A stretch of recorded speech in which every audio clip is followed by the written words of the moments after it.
Hello everybody. Good afternoon, everyone, and welcome to Ohio Peace and Conflict Studies Network Higher Education Webinar Series. Thank you very much for joining us today and for your interest. My name is Kristina Miletic. I'm the liaison person for Peace Education Working Group and the regional coordinator of GPPAC Western Balkans. Before we get started, I would like to Kristina, can you introduce... hear me? Yes, I can.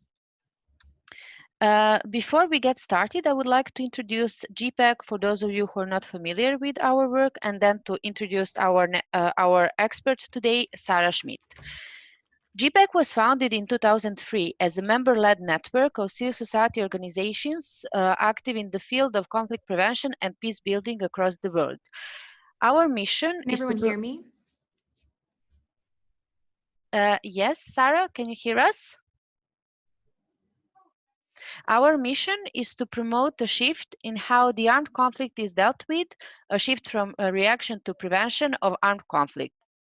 We work together with our members and we focus on the bottom-up approach and what our local members do and need. And we are present in 15 regional networks of local organizations. We focus on different topics, and one of the topic is peace education.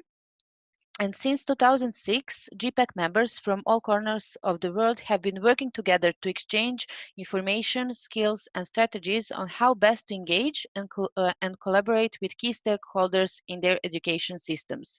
Our members have formed the Peace Education Working Group, and we are here together today because GPPAC Peace Education Working Group is supporting webinar series that are offered by Ohio colleges and universities with Peace and Conflict Studies Network as they share their good practices. And that will also help to build the capacity of colleges and universities to enhance peace and conflict studies. As I mentioned in the beginning, today we have with us the expert Sarah Schmidt. Sarah will share more details about study abroad as peace pedagogy, and namely study abroad as peace pedagogy uses the platform of educational travel and experiential learning in a cross-cultural setting as an introduction to the moral political methods of peace education. This webinar will introduce the framework of peace pedagogy and the application of study abroad as peace pedagogy. And Sarah Schmidt is the Assistant Director of Global Education Initiatives at Kent State University at Stark. Her master's degree is from American University in Ethics, Peace, and Global Affairs with a concentration in human rights and Islamic political movements. Sarah's current area of research includes peace education and peace pedagogy. She's also a PhD candidate in cultural foundations of education at Kent State University. Welcome to Sarah, and before I give a floor to her, if you have any questions, you can ask the questions via chat during the presentation, and then we will read them afterwards during the discussion, or you can raise a hand after the presentation. So thank you very much, Sarah. I give a floor to you now.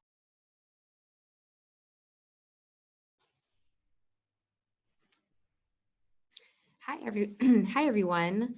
Thank you for tuning in this afternoon. I'm going to go ahead and share my screen so you can see what I see.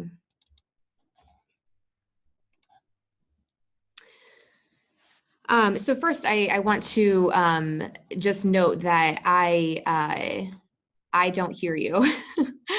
So please, if there are questions throughout, if we could use the chat, that would be ideal. So my name is Sarah Schmidt. I'm representing Kent State University this afternoon. I work as an administrator of international education at Kent State. And I'm engaged in a number of ways with the School of Peace and Conflict Studies. My academic background is in international peace and conflict resolution, and my current research area is on various aspects of peace education and peace pedagogy. One of my roles at Kent State is to plan and implement study abroad programs. But given my research interests, the lens that I bring to this work is unique, and it often differs pretty significantly from others in the field. So today I want to have a conversation about study abroad as peace pedagogy. To begin, just to define peace pedagogy, one moment, there we go. We're going to start on the conceptual side. So just to kind of give us a sense of where I'm going, I'm going to start with the ideas behind this framework, and then we'll take a pause to have any kind of questions addressed or some discussion about the concepts that I'll be discussing, and then we'll move into the application of these ideas. So peace pedagogy is a normative approach to teaching and learning that aims to reduce violence in all its forms through liberatory methods. And there's a lot there. So first, this idea is founded in the values-oriented approach to education. This is the normative lens. But second, it's necessary to understand peace pedagogy within a broadened concept of violence. And this is something that many of you are probably familiar with, but violence would include, under this framework, physical, structural, interpersonal, and systemic forms of violence. So peace pedagogy, as I conceive it, is best understood under positive peace theory. And before we go there, I think it's worth noting here that the normative approach is not agreed in consensus. There are many who have commodified education and still others who view this normative lens as rooted in colonial and Eurocentric values. And so I think it's just worth problematizing those ideas even in the offset. So that's just a side note there. So many of you are familiar with this framework, but for those who may not be, the concepts of negative and positive peace were introduced by Johann Galtung and have served as a foundational part of peace theory. Negative peace would represent the absence of violence or fear of violence, and this is how the term peace is used in its standard colloquial form. Positive peace goes a lot deeper and includes the attitudes, institutions, and structures that create and sustain peaceful societies. Peace pedagogy is most appropriately applied under positive peace theory. And for me, in our contemporary context, positive peace would also include anti-racism, decolonization, acknowledgement, and recognition of indigenous communities, of marginalized voices, and of women. Under positive peace theory, these 8 structures would represent when peace is present. So well-functioning government, equitable distribution of resources, free flow of information, good relations with neighbors, this can be very broadly conceived, high levels of human capital, acceptance of rights of others, low levels of corruption, and sound business environment. So these 8 factors are often used as measures of positive peace. I actually don't like these very much because I think they seem very neoliberal and perhaps even colonial to me. But for the purposes of framing our discussion, these are some of the indicators that we can have in mind. I'm sure we can think of other things to add to this list, but at least for the purposes of our conversation, I think we would all be challenged to think of an environment where all 8 of these factors are high functioning. And so it's for this reason that positive peace theory assumes omnipresent violence. And beyond this, post-colonial theory offers a myriad of other manifestations of violence in systems and in structures of global politics, of economics, development, and through education. So violence in our world today is systemic, it's structural, it's internalized, and we can think of an abundance of other examples based on those 8 factors to add to that list. But in the presence of omnipresent violence, the systemic, structural, and internal violence is also normalized and institutionalized. So it's reinforced through our institutions, including the institution of education. So as such, peace building in this environment is resistance. It serves as a disruption to the realities of violence that have been normalized and institutionalized in our post-colonial systems and structures. The institutionalization is something that I'll take a particular focus on today. So in higher education, specifically in the United States context, this is kind of where I come in. I'm a university educator, and this has manifested for me in 3 distinct fields. What I would love to do is to add to this list, because I think what we would end up with is lots of concentric circles that turn out to be very multidisciplinary, but where the normative approach, as I mentioned before, is a common thread between many fields. And these 3 that we're looking at are the fields that I have a hand or a foot in. So international peace and conflict resolution is my primary research discipline. International education is my career field, and cultural foundations of education is a secondary and related research discipline. All 3 of these fields in their formation and purpose are normative in design. This is another area just worth noting, where the colonial roots and Eurocentrism are very present in the formation of these fields and also how they manifest today. It's not something that I think we have time to unpack, but it's just worth interrogating when discussing these and other fields, where the ideas are rooted in, who has the voice at the table, what we're doing with this normative lens to these fields and others. So specifically for foundations of education, this is a great example of how this normative lens manifests. So the normative dimensions of foundations work means we are always seeking to build a better world. Emphasis in this quote is mine. One where all people have access to high quality educational opportunities that can help them to pursue their dreams. As part of working toward a more just world, we study the ways systems and institutions reproduce power and privilege, reflect on who benefits and who is marginalized in such systems, and work to change these systems so as to reduce suffering, create opportunities, equitable distribution of resources, sustain ethical relationships, and empower individuals and groups to act as agents in their own lives and the world. So we can problematize this statement, and I think we, in any of our fields, should constantly be asking questions and posing problems. So in this quote specifically, who is the we? Well, we can assume that it's foundations professionals. This is a very white-dominated field, and as such, the ideas are going to be rooted in that Eurocentric mindset. What is a high level of education, and who decides and disseminates that education?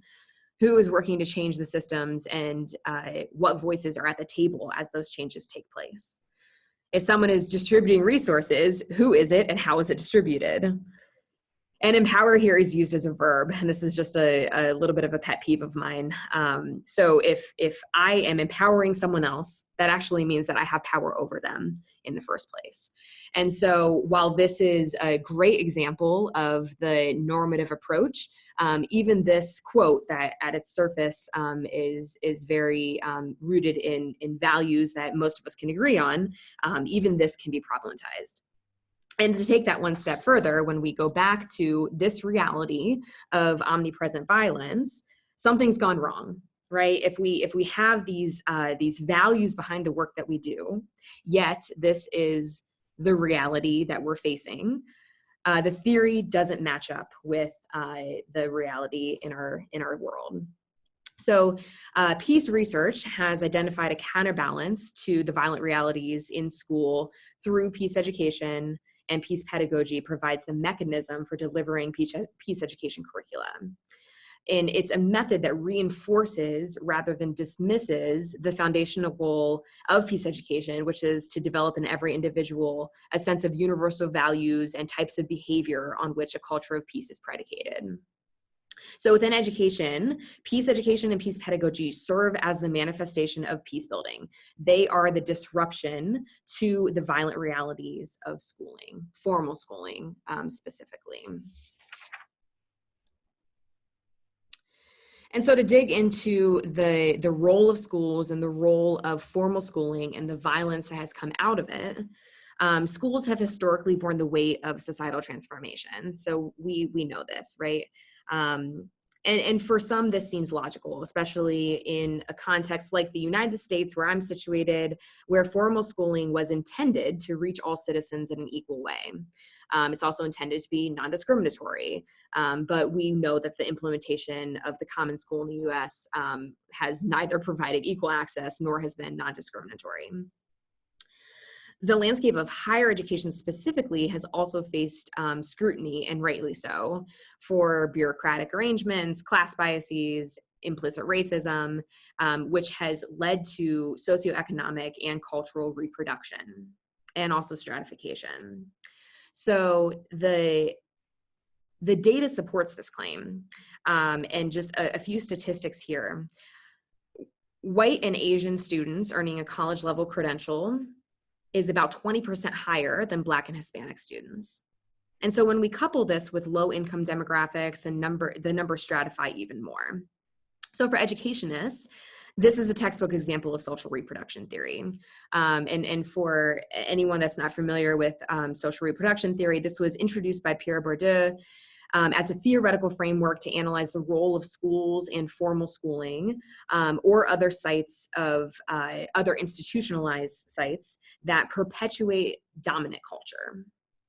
So Bourdieu identified 3 primary forms of capital that influence how lower classes are oppressed and how upper classes continue to thrive and stratify, thereby reproducing existing class structures. And those are economic, symbolic, and cultural. So I think we can all think about ways that our formal schooling reproduces those 3 forms of capital. So bringing this back to peace education and peace pedagogy, in the blue here are various ways that violence manifests in formal schooling. So we have social reproduction theory. The actual definition of social reproduction theory says that education tends to reproduce the system of culture of the social formation contributing to the reproduction of power relations that put the culture into its dominant position.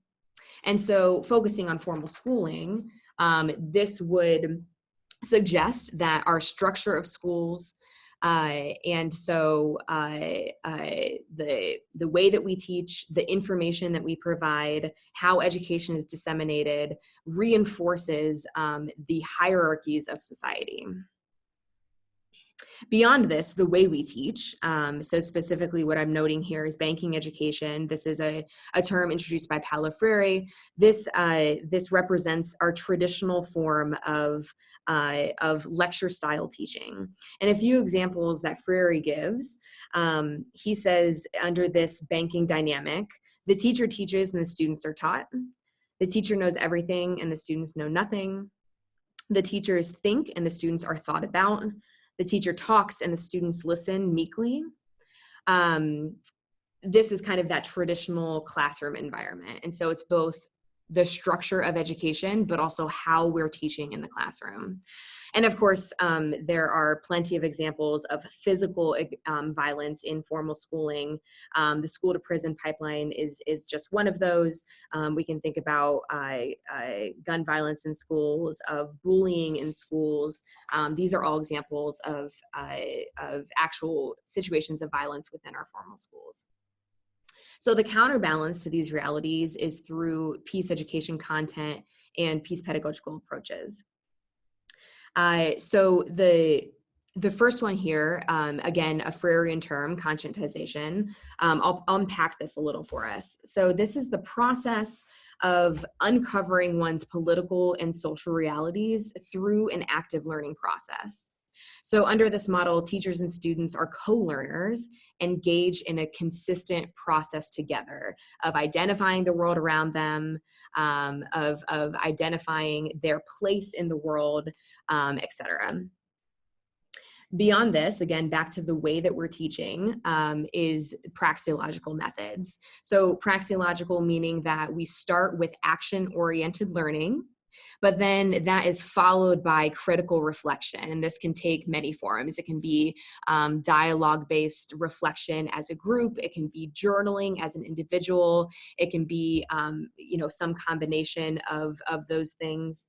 But then all of that would be reinforced through dialogical methods. And so rather than the teacher lecturing to the students, it's rather a conversation that includes the students conversing together, but also the instructor actually being a part of that conversation.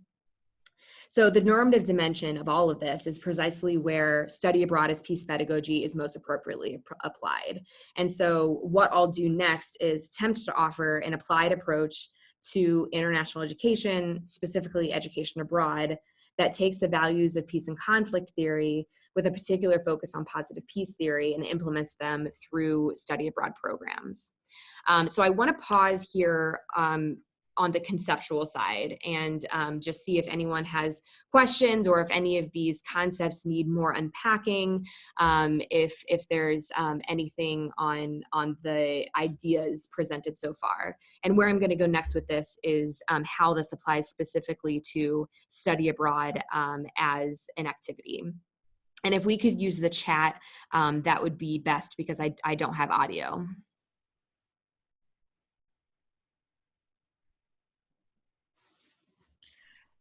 So Sarah, if I understood correctly, there will be also another part of the presentation, right? This is just for questions after this part of the presentation.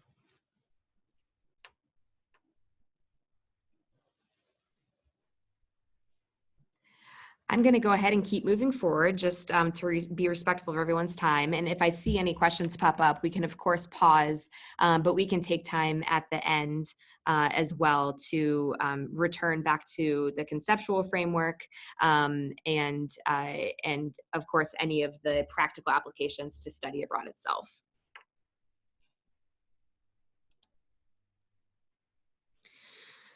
So these statistics are specific to the United States. I would be very curious to see statistics on other countries that are represented in the webinar today.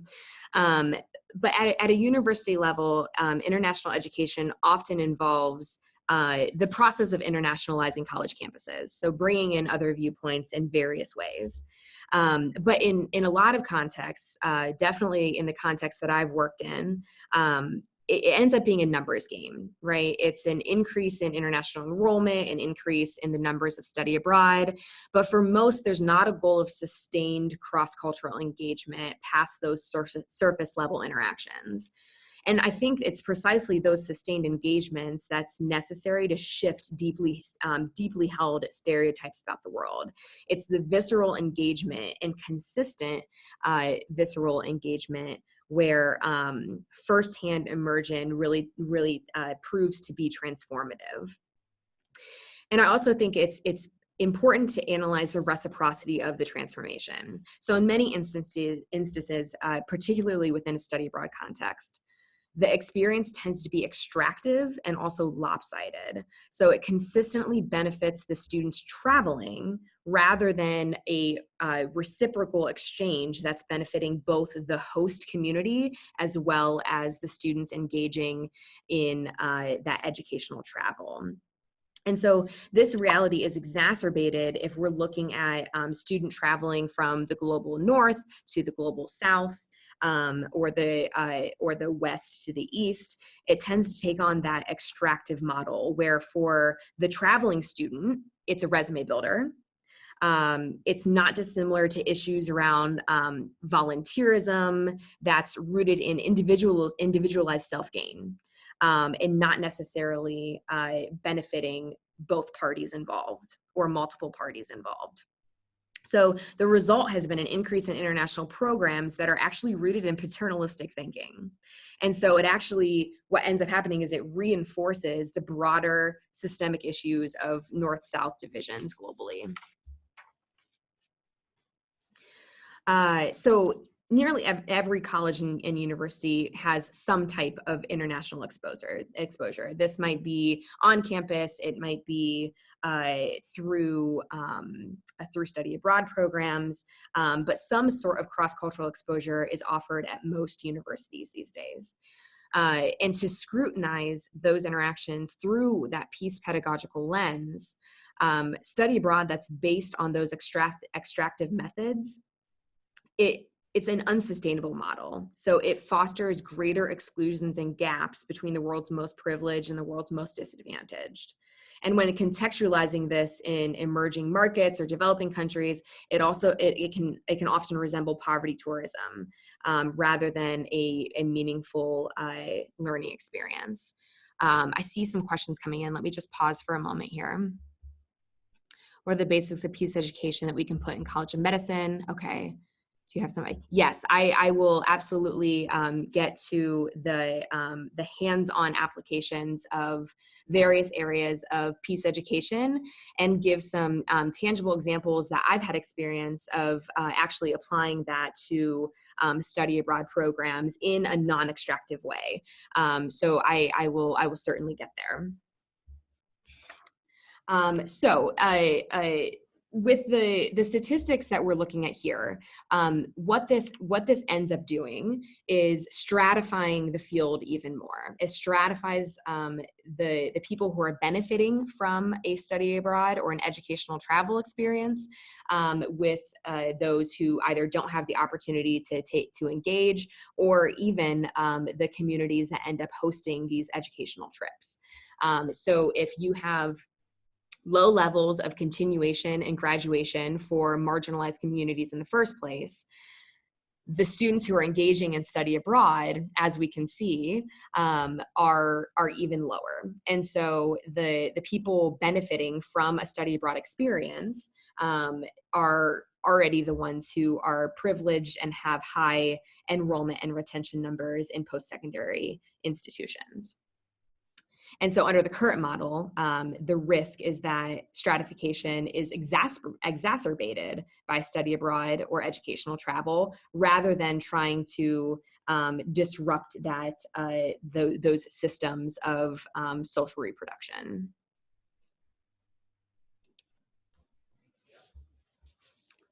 So applying peace pedagogy to study abroad, it's important to rest in themes of anti-racism, cultural humility, that would combat rather than reinforce the post-colonial framework of international relations broadly. And so where I'll focus is on the 5 primary foci of peace education and how those are relevant in study abroad programs. So these are the 5 areas that I'll be focusing on, and these are recognized as integral aspects to peace education. So these are international education, human rights education, development education, environmental education, and conflict resolution education. And what I will offer is an application of these 5 aspects of peace education to study abroad curriculum. So to start with international education, like I mentioned before, the roots of international education do reflect a values-oriented approach. But in recent years, and perhaps even from the inception of study abroad as an activity, we've strayed from those roots, or perhaps we have never even gotten at the roots. What has tended to happen, like we saw in the statistics, study abroad is yet another manifestation of social reproductions in schools. So it further reinforces the oppressive societal norms and introduces paternalistic thinking and language rather than disrupting those mindsets. So within education abroad, this manifests through hegemonic thinking that favors, in most ways, the global Northwest. And at the same time, the global South serves as a host for many of these trips, but the reciprocity is not beneficial for both. And so the students traveling are benefiting, yet the host community is left in the same state. So when by developing study abroad programs through this lens of peace education and peace pedagogy, the orientation should shift back to the values consistent with peace education.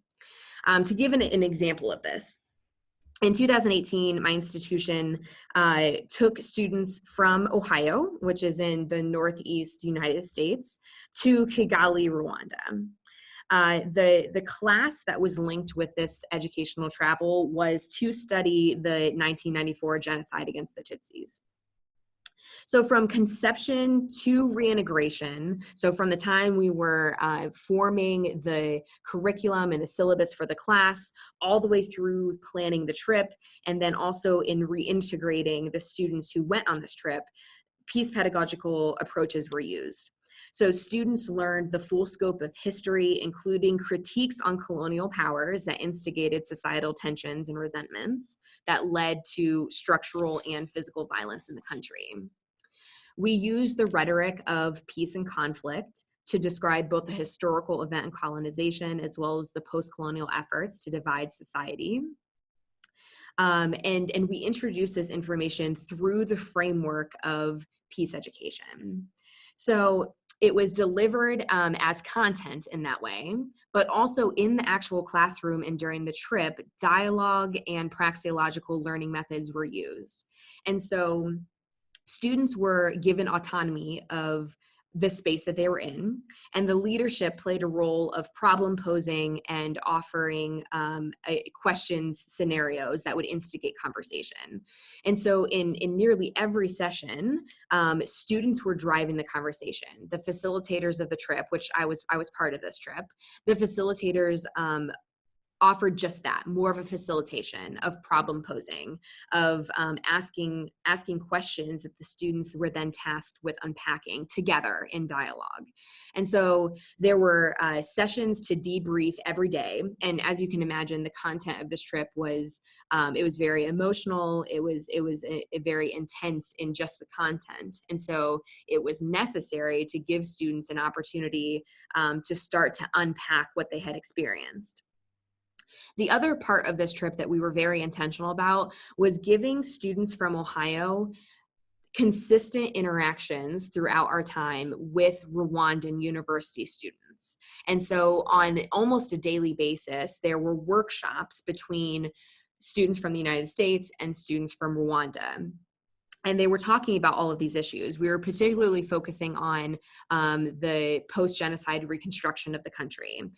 And what this turned into is conversations about societal tensions in the United States, societal tensions that still exist in the region around Rwanda, and what university students can do to start to, again, disrupt those patterns and play an active role in shifting the broader society away from violence and toward more of a peaceful mindset. And so our students had consistent interactions with Rwandan students on this trip. And I recognize that not every study abroad trip is going to have content that fits with peace education so naturally.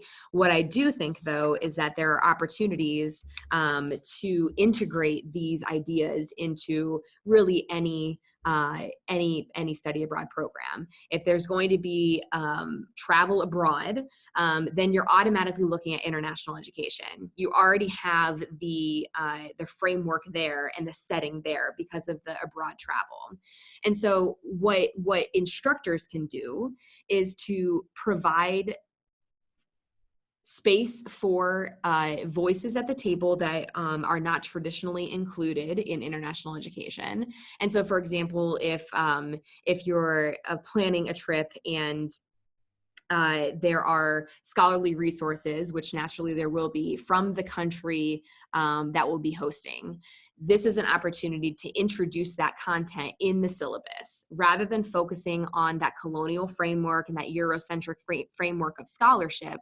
By providing the resources to students, you can begin having that conversation that broadens the dialogue and starts to include voices that are traditionally marginalized.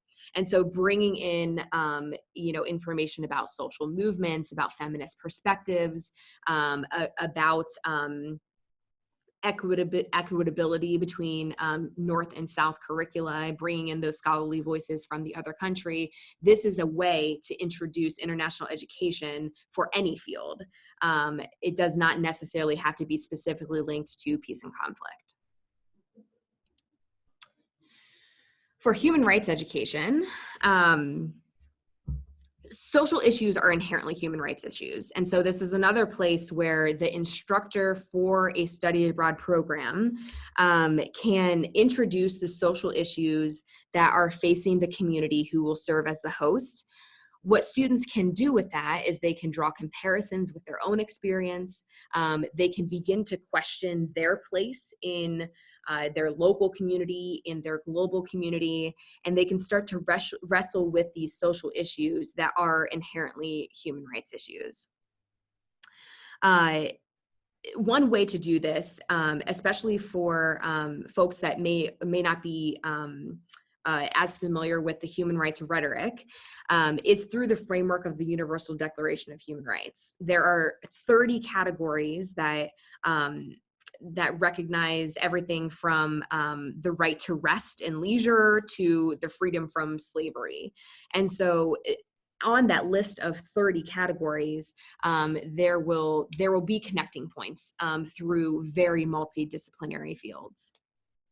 And so this is one way to introduce the social issues and allow students that space to start to unpack their place and the situation of the place that they're traveling to. And so it's not solely rooted in one discipline. But nor is society, right? There are societal issues that expand beyond many disciplines. And so by framing the conversation in this way, students can begin to unpack these things. A specific example that I have planned is a trip to Colombia. The students on this particular trip will again be workshopping with students from Colombia. So we again have that interaction from student to student. And what that does is it removes the hierarchies, the traditional hierarchies of of global North and global South. Or of course, hierarchies of international relations that you can all think of. By giving students a chance to workshop together and have that collective dialogue where instructors are either on the sidelines or helping to facilitate and pose questions, students will do what they do. They will start to build relationships, they will start to draw connections. And what I've witnessed over and over is I've just been completely blown away at where students can go with these conversations. There is such an authentic exchange of ideas and an exchange of intellectual resources, and relationships are forged at the end of the day. And so I think this is a really important aspect when possible to integrate into a study abroad program, is that peer-to-peer interaction. And what I've witnessed in my US students is they walk away with friendships, they walk away having more of a humble perspective of travel itself, but of their place in the world. And what I try to do with them is to discuss aspects of American exceptionalism and of the lack of cultural humility that exists, at least on the US side. And that can serve as a springboard to help students to kind of check their mindset, to be consciously aware of that frame of thought, so that while they are traveling and interacting with their peers in the international context, they can be critical of their own mindfulness. And so it's through this lens that a culture of respect can be fostered. And that would support notions of cultural relativism, and it naturally dovetails with the introduction to human rights issues. All right. Development education. So development education and human rights education are kind of naturally linked. They were both introduced to the field of peace education around the same time in the 1960s. And as a primary concern, issues of poverty and underdevelopment dominate development education curriculum. So naturally, human rights issues arise when poverty and underdevelopment are present. And so one way to introduce development education is to provide the critique.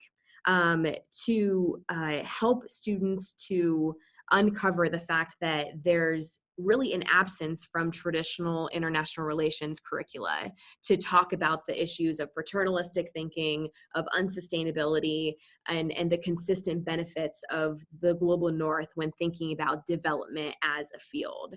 And again, just like with human rights and with international education, development, while it is its own discipline, has its connecting points to so many different issues. I would argue to most of our disciplines, issues of development, issues of human rights, these can be a natural and organic part of the conversation. And so providing that critique up front instead of only focusing on that Eurocentric mindset, critiquing the Eurocentric mindset can and should be part of the organic conversation with students. So the alternative would be to critique the framework and to discuss the development issues as an introduction to the country of travel. And for a lot of times, this is most relevant for southbound travel, but it can be part of the conversation in many, many parts of the world. In the United States context, there is heavy travel to Europe. And so one way to introduce the topic of development education, of course, to human rights and international education, would be migrant flows and how that has affected society, what the host country is doing in terms of their immigration policies to create an inclusive and welcoming environment, or how they're not providing an inclusive and welcoming environment, but being open to those conversations and being open to critiquing the framework opens the door for students to have an honest conversation and an honest learning experience. So in my experience, one of the ways that development education has been integrated into perhaps a related but not directly related field, so this is a field not within peace and conflict resolution, would be for our international business trips. At my university, we offer multiple trips on sustainable business practices, and development education is an organic part of that conversation. And also critiquing the model of international development is a wonderful way of introducing issues of international business. And this can very naturally dovetail into the broader systemic issues of how violence manifests in the global system. And so looking at international trade, looking at multilateral organizations that are involved in international business, this is a very tangible way for students to start to unpeel those layers of hierarchy and of what we would call violence within the scope of international business and development specifically. The next piece of education foci is environmental education. As most of us know, we're currently living in the Anthropocene. So it's the moment in our geological history when our ecosystem and climate are controlled by human beings. One way that this can be introduced to any study abroad trip for any discipline is to actually talk about the carbon emissions that are a result from individual travel. So for my programs, there's a mandatory pre-departure orientation that students are required to attend. And it's in this pre-departure orientation that climate issues are introduced. And there are plenty of resources out there that students can access and you can introduce to students about their carbon impact of the travel itself. And so climate issues can, of course, be introduced regarding the host country, but climate issues can also be introduced on an individual level. So students are introduced to their individual impact of travel during the pre-departure orientation. And then what we do with that, in addition to just helping students to become aware of their climate impact of travel, we challenge them to not only do more independent learning about the environmental issues facing their host country, which there's nowhere in the world that environmental issues do not exist. So encouraging learning about the environmental issues of their host country, how it impacts the discipline that they are engaged in, also how it impacts what we've talked about so far, development of the country, human rights, international issues and international education. Environmental issues have an impact on all of these things. And so it can be one of those threads that is consistent between all of these conversations taking place.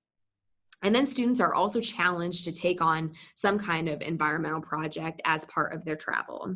And this doesn't have to be something huge. It can be something very tangible and very easy to accomplish, even something as small as eating vegetarian during their trip. That is one way that students can lessen the carbon impact of their travel, but it gets them to constantly be thinking and have in their conscious mind environmental issues in the host country, but also as an individual. And so this is a great way to begin to introduce environmental education, which is one of those 5 focus areas of peace education curriculum. And my final topic is conflict resolution education.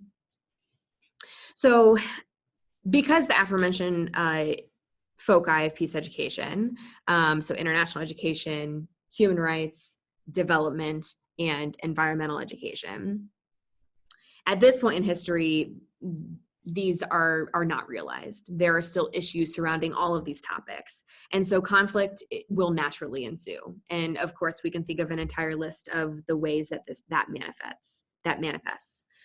So conflict resolution education can and should be part of all of these other topics that we've discussed. And so just like environmental education can be a thread through all of these topics, conflict can also serve as a thread through each of these as well. They're all very interconnected. And there may be stronger connecting points to your specific discipline, but at least at a surface level, all of these can be connected to a very multidisciplinary approach. So within the study abroad context, several concrete examples come to mind. Given the nature of travel in our contemporary world, where post-colonial issues of immigration, issues of cross-cultural integration, travel can be introduced through this lens of conflict resolution. And so not dissimilar to the concepts of violence that we talked about before within positive peace theory, various forms of internal, interpersonal, society, and large-scale conflict are a reality when talking about study abroad programs. And so depending on the destination, this can be framed in different ways. But at the very least, internal and interpersonal conflict can be discussed on a first-hand basis with students. So to provide a concrete example, instructors can prepare students for both the internal conflict, but also the interpersonal conflict that will come from group travel.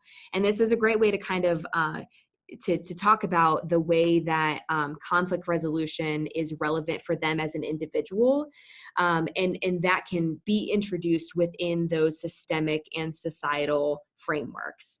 But conflict resolution and conflict itself is something that will naturally happen when a student is placed into a cross-cultural environment. What students will naturally do is to start looking internally and start to question their own upbringing, their own approach to different aspects of life, and it will cause some of that internal conflict. And if we're doing those dialogue sessions, both with peers from the host country, but perhaps even within the own group, interpersonal conflict is also a very natural part of those dialogue sessions. And so introducing and being proactive about conflict resolution is a great way of approaching the pre-departure trainings prior to a study abroad trip. And so some ways that we can do this. One approach that I've taken with my students is during the pre-departure orientations, I use concrete data about students going abroad. And so students are introduced to issues of homesickness, of culture shock. And these are things that will naturally happen to them during their travel.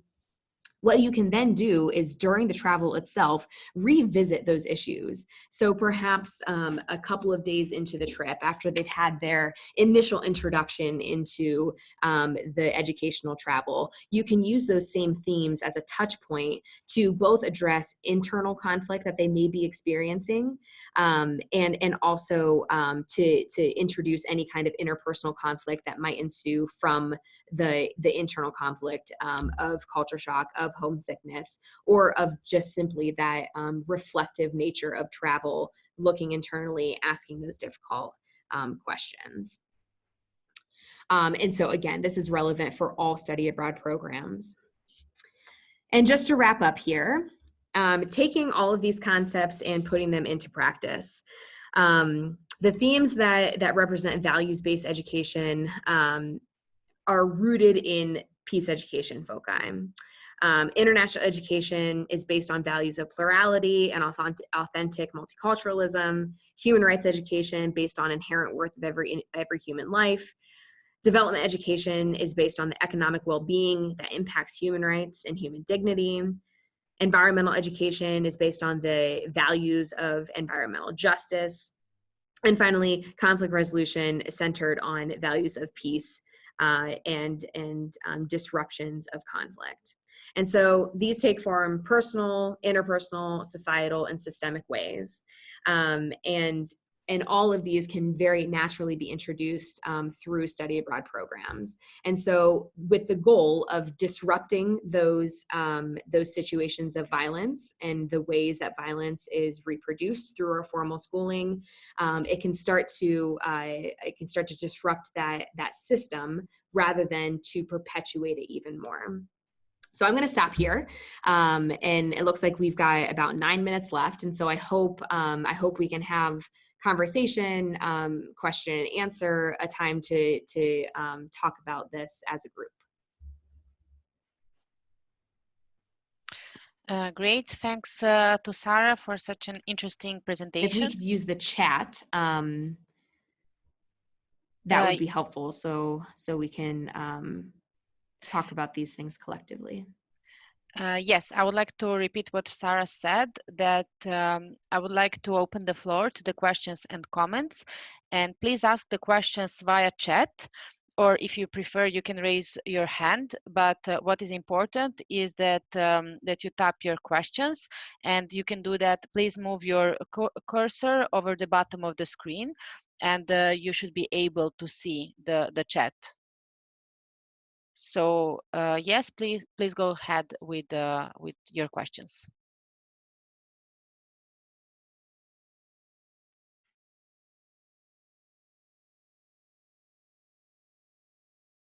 Could everybody see the group chat?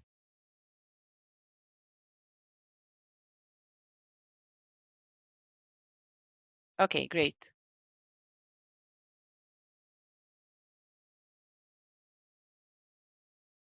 Excellent. So I would like to invite you to write your questions.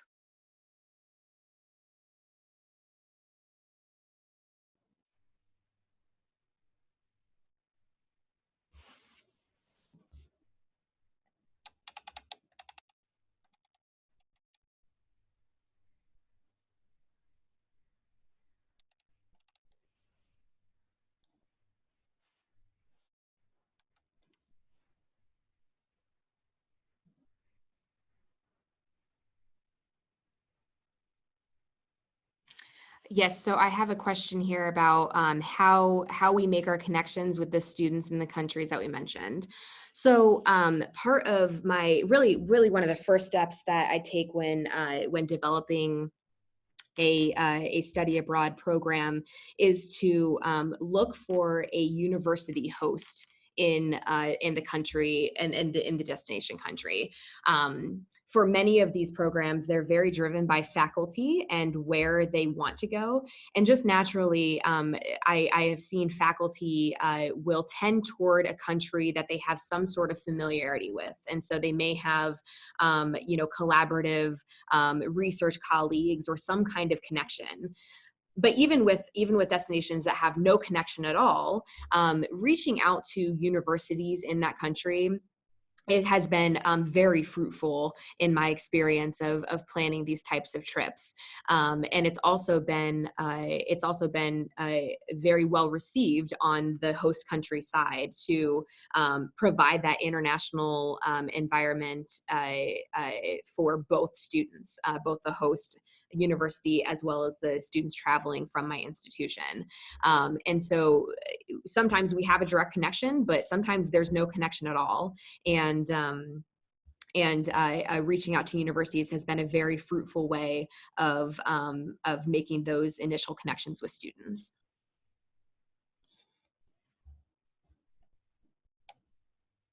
I think there were some other questions. I'm going to scroll up here for just a moment. First, I will provide my contact information for everyone. Here is my name and email. That's probably the best way to reach me.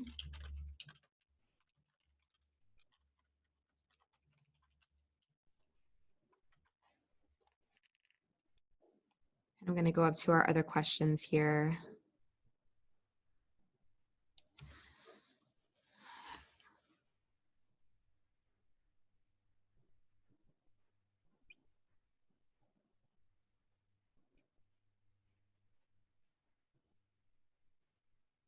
I see this, I see a question here about taking a small group of students to Northern Ireland to learn about conflict resolution and peace building. So this, as you, of course, have gleaned, will be a very, very natural introduction to the content that we've been discussing.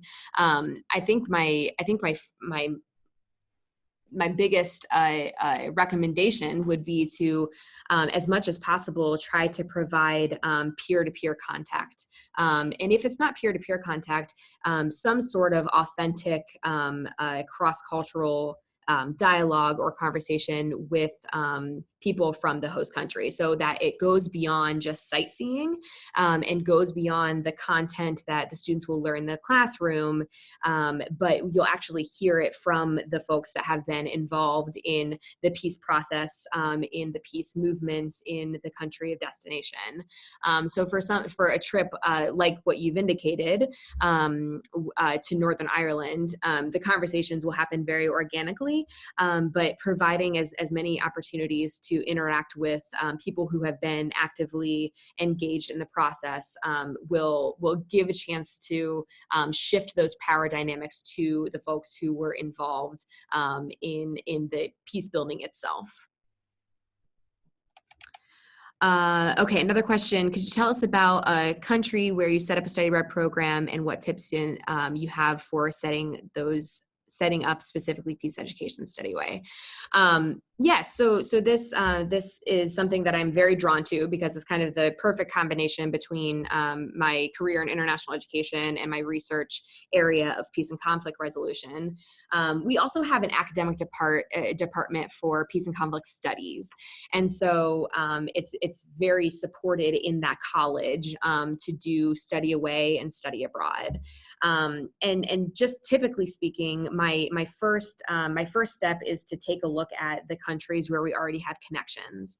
So as an institution, we have partnerships with universities abroad. Sometimes these are very superficial, but any kind of connecting point that we may have to another university is something that I would be looking for. it becomes more difficult to provide peer-to-peer contact and to provide a spotlight for the voices of that country without a university to help serve as a host. And so I'm pretty consistently looking for universities who are willing to provide guest lectures, student workshops, to provide that firsthand experience as the host country. So that's kind of my first step. And then beyond that, it is my process is very driven by faculty who are teaching the courses. And so we would together look at the syllabus and look at the learning objectives, and then use these overlays of peace education foci, and try to develop a trip itinerary that allows for conversations on each of those topics. I have another question. How many of these types of programs do you run in a given academic year? In your experience, is there an ideal size to the groups? That's a great question. So my institution as a whole will do about 20 to 25 short-term trips per year. Students also have longer-term opportunities, but really the focus of what I'm looking at and what tends to be much more popular just from a financial and time perspective is these short-term trips. The risk is that these short-term trips can also be very extractive in nature. And so there's a heightened awareness when I'm planning one of these short-term trips to be non-extractive. For me personally, I'm running 5 of these trips this academic year. And in terms of ideal size, I always aim for 15. Sometimes we fall below that, and sometimes it's higher than that. But as I'm sure you've experienced in classrooms, with a smaller group, there tends to be deeper connections made, deeper conversations that are more possible with that smaller group. As the group gets larger, it may be a matter of breaking into smaller groups to allow for those authentic conversations to take place. So if you exceed 15, you're getting up into the 20s, it's still very possible to create that environment, but it may mean breaking into smaller groups and allow for that small group setting. Okay, so we have a question. We have local tours set up in various spaces. What kinds of activities do you envision for peer-to-peer? I really like workshop style sessions with peers. And so there would be a given topic. There would be maybe an activity of some kind, but then always followed by dialogue, either in small groups or collectively as a larger group. And that dialogue-based environment is really important, in my opinion, for the peer-to-peer interaction, and also sustained interaction. So as much as possible, when students can have multiple touch points with the same group of people instead of just a one-off conversation, it will deepen that relationship and allow for more of an authentic exchange of ideas.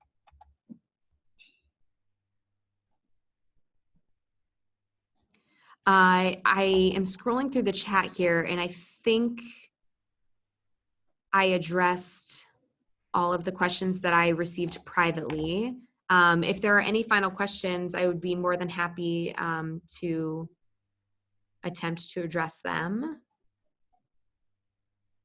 And otherwise, I really appreciate everyone who tuned in, and please feel free to keep in touch, and I hope we can keep the conversation going, and try to make study abroad as non-extractive and serve as that disruption to the violence that we talked about earlier in the presentation. So thank you all very much. Thank you very much, Sarah, for sharing with us your expertise, and thank you for joining us today. We recorded the webinar, and it will be available on our website, www.gpac.net, as well as on the website ohiopeaceandconflict.org, so you could share the webinar also with your contacts. If you would like to stay updated about our upcoming webinars, please check our website. The next one will be held in January. I wish you all a lovely day.